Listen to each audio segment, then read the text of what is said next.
लोकसभा निवडणुकीसाठी महाशक्ती सोबत युती करणं शिंदे गटाला महागात पडल्याची चर्चा आहे। शिवसेनेच्या 6 जागांसाठी शिंदे गटाचा संघर्ष सुरू असून भाजपच्या सर्वेमुळे या जागांचा तिढा सुटलेला नाहीये। या 6 जागा कोणत्या आहेत आणि या जागांचा तिढा काय आहे बघूया त्याबद्दलचा एक स्पेशल रिपोर्ट। महाशक्ती सोबत युती शिंदेंना महागात। महायुतीत 6 जागांवर शिंदेंची कोंडी। शिंदेंच्या शिलेदारांना भाजपच्या सर्व्हेचा फटका। रामदास कदम जे म्हणाले ते बरोबर म्हणाले, आम्ही दोघे भाऊ भाऊ, तुझे ते वाटून खाऊ आणि माझ्याला हात नको लावू। लोकसभा निवडणूक तोंडावर आली तरीही शिंदे गटाचा जागांसाठीचा संघर्ष थांबलेला नाहीये। 2019च्या निवडणुकीत शिवसेनेच्या ताब्यात असलेल्या 6 जागांना भाजपच्या सर्व्हेचं ग्रहण लागलंय।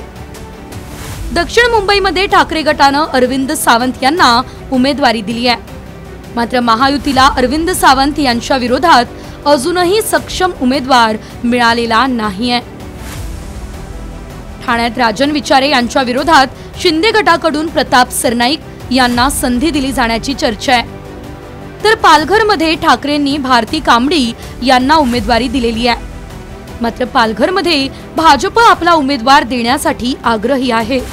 रत्नागिरी सिंधुदुर्गात ठाकरेंकडून विनायक राऊत यांनी उमेदवारी दाखल केली, मात्र महायुतीत सावंत विरुद्ध राणे कुटुंबात संघर्ष पेटलाय। नाशिकमध्ये ठाकरेंकडून राजाभाऊ वाजे हे मैदानात आहे, पण अजित पवार गटाकडून छगन भुजबळ यांचं नाव पुढे आल्यानं हेमंत गोडसे यांची अडचण वाढलेली आहे। संभाजीनगरच्या जागेची चंद्रकांत खैरे यांना संधी मिळाली आहे, तर खैरेंविरोधात महायुतीच्या उमेदवाराचा शोध सुरूच आहे। भारतीय जनता पार्टीने पहिले आपले 20 उमेदवार जाहीर केले, नंतर आपले 3 उमेदवार जाहीर केले। तोपर्यंत भारतीय जनता पार्टीचा सर्वे बाहेर आला नव्हता, पण जसे एकनाथ शिंदेंच्या जागा सोडायची वेळ आली, अजित पवारांच्या जागा सोडायची वेळ आली, तसा भारतीय जनता पार्टीचा सर्वे बाहेर आला। भाजपच्या सर्वेनुसार या 6 जागांवर शिंदे गटाचे उमेदवार निवडून येणार नाही असा अंदाज आहे।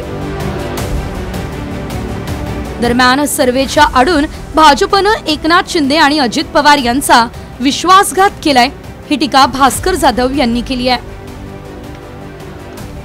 जागा वाटपात भाजप आणि अजित पवार गटाकडून शिंदेंची चांगलीच कोंडी झाली आहे। 6 जागा पदरात पाडून घेण्यासाठी शिंदे गटाला संघर्ष करावा लागतोय। दुसरीकडे कल्याण डोंबिवलीमध्ये स्थानिक भाजपा नेत्यांच्या विरोधामुळे शिंदेंची धाकधूक वाढली आहे।